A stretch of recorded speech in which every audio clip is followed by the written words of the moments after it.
जोड़ों के दर्द से है परेशान या फिर सर्दी जुकाम से रहते हैं परेशान, तो केवल 7 दिन अगर आप ये लड्डू खा लेते हैं तो पूरी सर्दियों भर आपको कोई भी बीमारी नहीं होगी। केवल एक लड्डू अगर आप रोज खाते हैं तो पूरे दिन एनर्जी से भरपूर रहेंगे, हड्डियां भी होंगी मजबूत। और अगर आपके घर में बड़े बूढ़े हैं, बुजुर्ग लोग हैं, उनको ये दिक्कत रहती है कि वो बहुत ज्यादा हार्ड चीज नहीं खा सकते हैं, तो ये इतने ज्यादा सॉफ्ट होते हैं कि मुंह में जाते ही घुल जाएंगे। इन लड्डुओं में ना ही तो आपको बहुत ज्यादा घी की जरूरत पड़ेगी, और सबसे अच्छी बात है कि आज हमने इसको बिना चीनी के बनाया है, तो ये इतने ज्यादा हेल्दी है कि आप इसको अपने बच्चों को भी दे सकते हैं। अगर उनको बहुत ज्यादा पढ़ाई का प्रेशर रहता है तो उनको एक लड्डू रोज खिलाइए, जिससे उनका दिमाग भी तेज होगा। तो देर ना करते हुए सुपर टेस्टी लड्डू की रेसिपी को शुरू करते हैं। तो इसको बनाने के लिए सबसे पहले मैंने यहाँ पर 1 कप भुने हुए चने लिए हैं, जिसको मैंने बिना छिलके के लिया है, लेकिन अगर आपके पास छिलके वाले हैं तो आप वो भी ले सकते हैं। बस आपको इस बात का ध्यान रखना है कि यहाँ पर आपको भुने हुए चने का ही यूज करना है। तो यहाँ पर चने को अच्छी तरीके से आपको साफ कर लेना है, और अब इसको हम एक ग्राइंडर जार में ट्रांसफर कर देंगे। तो चने में काफी मात्रा में कैल्शियम होता है, जो आपकी हड्डियों के लिए काफी ज्यादा फायदेमंद होगा। तो अब इसका हम बारीक सा पाउडर बनाकर तैयार कर लेंगे। तो यहाँ पर मैंने इसको अच्छी तरीके से एकदम बारीक सा पाउडर बनाकर इसका रेडी कर लिया है। तो अगर इसमें थोड़े भी बड़े चने रह जाते हैं तो आपको उसको निकाल के अलग कर देना है। तो अब यहाँ पर मैंने एक कढ़ाई ली है, जिसमें हम डालेंगे 2 बड़े चम्मच देसी घी। तो आपको यहाँ पर देसी घी का यूज करना है, रिफाइंड वगैरह का आप यूज ना करें। यहाँ पर मैंने 2 बड़े चम्मच देसी घी डाला है। तो घी को अच्छी तरीके से हम मेल्ट कर लेंगे, और अब इसमें हम डालेंगे 1/4 कप गोंद। तो गोंद में काफी मात्रा में कार्बोहाइड्रेट होता है, जो आपके शरीर को एनर्जी देगा, जोड़ों के दर्द से बचाएगा, सूजन वगैरह है तो उसको भी कम करेगा। तो इसको हम 2 पार्ट में डिवाइड कर कर अच्छी तरीके से भूनेंगे। तो गोंद को अच्छी तरीके से भूनना बहुत जरूरी है। अगर ये थोड़ा भी कच्चा रह जाएगा तो खाते टाइम आपके दांतों में चिपकेगा। तो आप इसको मीडियम फ्लेम पर बढ़िया तरीके से भून लीजिए। तो गोंद काफी मात्रा में बहुत ही ज्यादा फायदा देता है, आपको छोटी मोटी मौसमी बीमारियों से भी बचाएगा। तो एक बार इस तरीके से आप भी लड्डू जरूर बनाएं। सर्दियों के मौसम में होने वाली हर बीमारी से आपको ये बचा के रखेंगे। तो आप देख सकते हैं कि जो गोंद है वो अच्छी तरीके से फूलना शुरू हो गया है। पहले ये ट्रांसपेरेंट था, तो अब ये एकदम व्हाइट सा हो गया है। तो इसका मतलब है कि हमारा जो गोंद है वो बढ़िया तरीके से फ्राई हो गया है। तो गोंद को अगर आप अच्छी तरीके से फ्राई करके लेते हैं तो आपके लड्डुओं की जो शेल्फ लाइफ है वो भी काफी दिन तक बढ़ जाएगी। तो हमारा यहाँ पर गोंद बढ़िया तरीके से फ्राई हो गया है।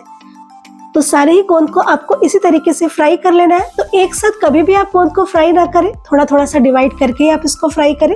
तो यहाँ पर गोंद भी बढ़िया तरीके से फ्राई हो गया है। अब यहाँ पर हम डालेंगे 1 बड़ा चम्मच देसी घी।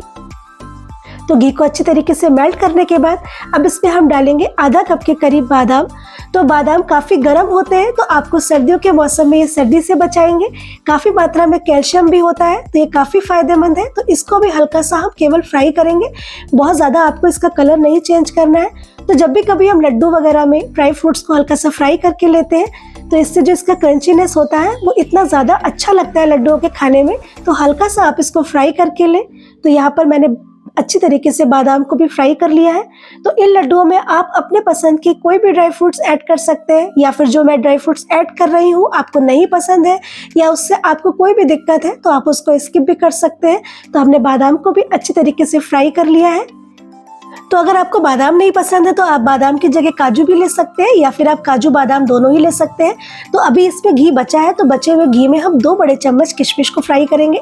तो यहाँ पर किशमिश को भी हमें केवल हल्का सा फुलाने तक ही फ्राई करना है, बहुत ज़्यादा हमें इसका भी कलर नहीं चेंज करना है। तो कम से कम घी में आप इस रेसिपी को बनाकर रेडी कर सकते हैं, जो आपको सर्दियों में इतना ज़्यादा फायदा देगी कि आप इसको बनाकर स्टोर करना पसंद करेंगे। तो आप देख सकते हैं किशमिश है वो भी अच्छी तरीके से फूल गई है, अपने साइज में एकदम डबल हो गई है। तो किशमिश में काफी मात्रा में आयरन होता है, जो आपकी खून की कमी को भी पूरा करेगा। और अगर आप हाई ब्लड प्रेशर के मरीज हैं तो आपको हाई ब्लड प्रेशर से भी बचा कर रखेगा। तो यहाँ पर किशमिश को भी अच्छी तरीके से हमने फ्राई कर लिया है। तो इसको निकाल लेते हैं, और अब इसमें हम डालेंगे 2 बड़े चम्मच पंपकिन सीड्स, और साथ ही इसके ऐड करेंगे 1 बड़ा चम्मच हम यहाँ पर मेलन सीड्स। आप यहाँ पर कोई भी सीड्स ऐड कर सकते हैं, या फिर अगर आप खसखस पसंद करते हैं तो आप 1 बड़ा चम्मच यहाँ पर खसखस भी ऐड कर सकते हैं। और साथ ही अब इसके हम डालेंगे आधा कप कद्दूकस किया हुआ नारियल। तो जो सूखा वाला नारियल आता है उसी को हमने यहाँ पर कद्दूकस करके लिया है, लेकिन अगर आपके पास नारियल का बुरादा है जो मार्केट में आसानी से मिल जाता है तो आप उसको भी ले सकते हैं। तो सारी चीज़ों को मीडियम फ्लेम पर हम 1 से 2 मिनट तक हल्का सा केवल फ्राई करेंगे। तो बहुत ज़्यादा आपको इसको भी फ्राई नहीं करना है, केवल जब तक खुशबू नहीं आ जाती है तभी तक हमें इसको फ्राई करके लेना है।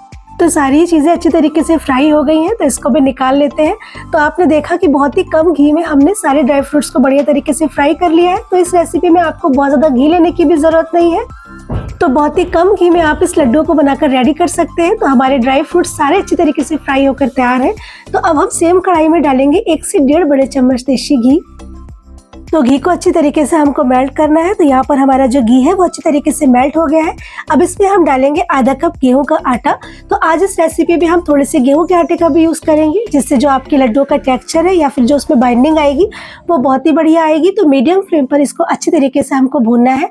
तो जितना अच्छा आप आटा भूनेंगे, आपके जो लड्डुओं का टेस्ट है वो उतना बढ़िया भी आएगा और साथ ही साथ उसकी शेल्फ लाइफ भी बढ़ेगी। तो आपको आटे को बढ़िया तरीके से भून कर ही लेना है। तो जब तक इसमें से खुशबू नहीं आ जाती है, हल्का सा ब्राउन नहीं हो जाता है, तो तब तक आपको इसको लगातार चलाते हुए बढ़िया तरीके से भून कर तैयार कर लेना है। तो आटे को भूनने में केवल आपको 3 से 4 मिनट का टाइम लगेगा। तो अगर आप आटा पसंद नहीं करते हैं तो आप इसकी जगह पे बेसन का भी यूज कर सकते हैं। तो अगर आपको भी सर्दियों में कई सारी बीमारियां घेर लेती हैं, तो इस तरीके से आप एक बार लड्डू जरूर बनाकर देखिए। केवल आपको रोज एक लड्डू खाना है और आप पूरे दिन एनर्जी से भरपूर रह सकते हैं। तो यहाँ पर हमारा जो आटा है वो अच्छी तरीके से भुनकर तैयार हो गया है।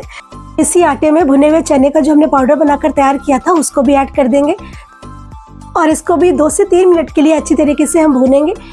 तो ये काफ़ी ड्राई लग रहा है, तो अभी इसमें थोड़े से घी को हम और ऐड करेंगे। तो यहाँ पर हमने 1 बड़ा चम्मच देसी घी और ऐड किया है।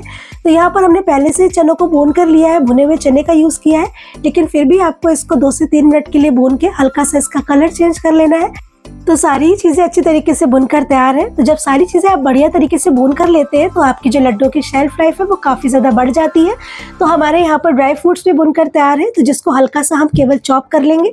तो आप इसको चाकू से भी मोटा मोटा कट करके ले सकते हैं, नहीं तो आप इसको पल्स मोड पे कुछ सेकंड्स के लिए हल्का सा ग्राइंड कर लीजिए, तो भी आपका काम आसानी से हो जाएगा। तो जो हमने गोंद को फ्राई करके रखा था, इसको हमें बहुत ज़्यादा बारीक नहीं करना है। तो इसको आपको हल्का सा केवल क्रश करके लेना है, जिससे बहुत ही बढ़िया टेस्ट आता है। तो इसको क्रश करने के लिए इस तरीके से हम एक कटोरी लेंगे और इसको इस तरीके से हम क्रश करेंगे। तो इसको आपको मिक्सी ग्राइंडर जार में ऐड करके बहुत ज़्यादा बारीक नहीं करना है। तो अगर आप गोंद को बहुत ज़्यादा बारीक कर लेते हैं तो लड्डुओं का जो फ्लेवर है वो पूरी तरीके से चेंज हो जाता है। तो इसको इस तरीके से हल्का हल्का सा हमने दरदरा पीस कर तैयार कर लिया है। तो यहाँ पर हमारा गोंद भी बिल्कुल तैयार है। तो चलिए फिर ड्राई फ्रूट्स को भी चेक कर लेते हैं। तो यहाँ पर हमारे ड्राई फ्रूट्स भी अच्छी तरीके से तैयार है। इसको हल्का सा हमने मोटा मोटा सा चॉप कर लिया है, लेकिन अगर आप इसका पाउडर बनाना चाहते हैं तो आप इसका पाउडर बनाकर भी तैयार कर सकते हैं। तो सारी चीज़ें बिल्कुल तैयार है। तो चलिए फिर अब हम लड्डुओं के लिए चाशनी बनाते हैं। तो चाशनी बनाने के लिए सबसे पहले हमने यहाँ पर कढ़ाई में 1 बड़ा चम्मच घी ऐड किया है और अब इसमें हम डालेंगे 1 कप गुड़। तो आज इस लड्डुओं में हम बिल्कुल भी चीनी का यूज़ नहीं करेंगे, इसको गुड़ से बनाएंगे। तो गुड़ में भी काफ़ी फ़ायदे होते हैं जो सर्दियों में आपको बहुत ज़्यादा फ़ायदे देंगे, सारी बीमारियों से भी बचा कर रखेंगे। और अब इसमें हम डालेंगे आधा कप पानी। तो 1 कप गुड़ के लिए आपको यहाँ पर आधा कप पानी का यूज़ करना है और मीडियम फ्लेम पर अच्छी तरीके से हमें गुड़ को मेल्ट करना है। तो हमें इसकी ना तो 1 तार की ना तो 2 तार की चाशनी बनानी है, केवल आपको अच्छी तरीके से गुड़ को मेल्ट करना है। तो सर्दियों के मौसम में गुड़ के अपने ही फायदे होते हैं, काफ़ी ज़्यादा फायदेमंद माना जाता है इसको खाना, क्योंकि इसमें फाइबर भी होता है, आयरन भी होता है, जो आपकी हड्डियों को मजबूत करेगा, खून की कमी को पूरा करेगा और साथ ही साथ आपके शरीर में गर्माहट भी बना के रखेगा। तो यहाँ पर हमें अच्छी तरीके से गुड़ को मेल्ट कर लेना है। तो यहाँ पर देखिए गुड़ अच्छी तरीके से मेल्ट हो गई है। तो अब इसको हम मीडियम फ्लेम पर थोड़ा सा चिपचिपा होने तक हमें इसको कुक करना है। बहुत ज़्यादा हमें इसकी 1 तार या 2 तार की चाशनी नहीं बनानी है, बस केवल हल्की सी चिपचिपी होने लगे तभी तक हमें गुड़ को यहाँ पर मेल्ट करना है। तो गुड़ अच्छी तरीके से मेल्ट हो गई है, थोड़ी सी चिपचिपी भी हो गई है। तब हम गैस की फ्लेम को ऑफ कर देंगे और इसको हमें हल्का सा ठंडा करना है। तो इसकी चाशनी को ना ही तो आपको बहुत ज़्यादा ठंडा करके लेना है और ना ही इसको बहुत ज़्यादा गर्म लेना है, हल्की सी एक गुनगुनी हो, बस जितना आप आसानी से टच कर सके उतना ही आपको यहाँ पे रखना है। जब तक हमारी चाशनी ठंडी हो रही है तब तक हम बाकी की तैयारी कर लेते हैं। तो आपको यहाँ पर एक बड़ा सा बर्तन लेना है, उसमें सबसे पहले आपको हमने जो पाउडर वगैरह बनाकर रखा था उसको ऐड कर देंगे और अब इसमें हम डालेंगे गोंद। तो हमने जो यहाँ पे गोंद को अच्छी तरीके से क्रश करके रखा था उसको भी आपको यहाँ पर ऐड कर देना है। तो इस रेसिपी में आप अपने पसंद के कोई भी ड्राई फ्रूट्स ले सकते हैं, जैसे काजू, पिस्ता, जो भी आपको पसंद है आप वो ले सकते हैं। और अब इसमें हम ड्राई फ्रूट्स वाले पाउडर को भी ऐड कर देंगे, जिसको हमने थोड़ा सा मोटा पीस कर तैयार किया था। तो अगर आप चाहे तो आप इसका पाउडर बनाकर भी ले सकते हैं, अगर आपको ड्राई फ्रूट्स को खाने में प्रॉब्लम आती है। तो अब इसमें हम डालेंगे 1 बड़ा चम्मच सोट। तो सोट भी काफ़ी गर्म होती है, तो जो सर्दियों में आपको बहुत ही अच्छी तरीके से प्रोटेक्ट करके रखेगी सर्दी से। तो यहाँ पर मैंने 1 बड़ा चम्मच सोट ऐड की है और सारी चीज़ों को अच्छी तरीके से हमको मिक्स कर देना है। तो सारी चीज़ें इसमें जितनी भी हमने ऐड करी हैं वो सारे ही के अपने अपने अलग अलग फ़ायदे हैं। तो आप एक बार इस रेसिपी को ज़रूर बनाकर रखिए, सर्दियों में आपको बहुत ज़्यादा फ़ायदा देगी। तो अब इसमें हम चाशनी ऐड कर देंगे। तो चाशनी भी हल्की सी गुनगुनी है, बहुत ज़्यादा हमें गर्म भी यूज़ नहीं करनी है और ना ही बहुत ज़्यादा ठंडी करके यूज़ करनी है। तो सारी चीज़ों को आप किसी भी स्पैचुला से बढ़िया तरीके से मिक्स कर दें। तो अगर आपके भी घर में बड़े बूढ़े बुजुर्ग हैं या फिर बच्चे हैं और आप उनको सर्दियों में कुछ हेल्दी खिलाना चाहते हैं, तो इस तरीके से इस रेसिपी को ज़रूर बनाकर रखिए, जिसको आप 3 महीने के लिए स्टोर कर सकते हैं, बिल्कुल भी ख़राब नहीं होगी। तो सारी चीज़ों को अच्छी तरीके से हम मिक्स कर लेंगे। तो हमने चाशनी और जितने भी ड्राई फ्रूट्स वगैरह थे उन सबको अच्छी तरीके से मिक्स कर लिया है। तो जब ये अच्छी तरीके से मिक्स हो जाए तब आप इसको 5 मिनट के लिए थोड़ा सा रेस्ट करने के लिए छोड़ दें। तो सारी चीज़ें अच्छी तरीके से मिक्स हो गई हैं, अब इसको 5 मिनट के लिए हम रेस्ट करने के लिए छोड़ देते हैं।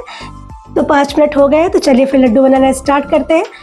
तो इन लड्डुओं को बनाने के लिए आपको अपने हाथों को घी वगैरह से भी ग्रीस करने की ज़रूरत नहीं है, क्योंकि हमने यहाँ पे जो ड्राई फ्रूट्स ऐड करे हैं उस पर अपना ही मॉइस्चर होता है। तो काफ़ी मात्रा में यहाँ पर पहले से ही घी है। तो इसको अच्छी तरीके से अब हम लड्डुओं का शेप देते हैं। तो इन लड्डुओं को आप अपने हिसाब से बनाकर तैयार कर सकते हैं, जितना आप साइज़ रखना चाहें आप वहाँ पर उतना साइज़ रख सकते हैं।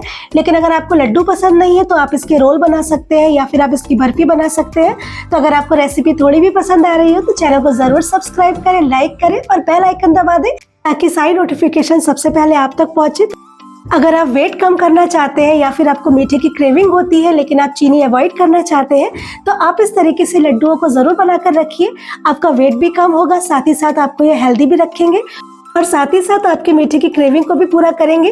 तो अगर आप मीठा खाने के शौकीन हैं लेकिन आप बहुत ज़्यादा चीनी पसंद नहीं करते हैं, तो आप इस तरीके से गुड़ के बने हुए लड्डू ज़रूर ट्राई करिए, जो ड्राई फ्रूट से भरपूर है। सारी ऐसी चीज़ें हमने इसमें यूज़ की हैं जो आपको काफ़ी हेल्दी रखेंगी, सर्दी में बचा कर रखेंगी। तो एक बार इस रेसिपी को ज़रूर ट्राई करिए, जिसको आप अपने बच्चों को भी खिला सकते हैं, अपने घर के बुजुर्गों को भी खिला सकते हैं और साथ ही साथ आप भी इससे बहुत ही ज़्यादा हेल्दी रह सकते हैं। तो एक बार इस तरीके से आप लड्डुओं को ज़रूर बनाकर रखिए। तो अगर आपको रेसिपी पसंद आई हो तो चैनल को जरूर सब्सक्राइब करें, और अगर आप चैनल पर नए हैं अब तक आपने इसको सब्सक्राइब नहीं किया है, तो ऐसी आसान सी और टेस्टी सी रेसिपीज को देखने के लिए चैनल को सब्सक्राइब करना बिल्कुल भी ना भूलें, क्योंकि यहाँ पर आपको ऐसी हेल्दी सी और टेस्टी सी एकदम नई नई रेसिपीज मिलती रहती हैं। तो चैनल को जरूर सब्सक्राइब करें। Thank you.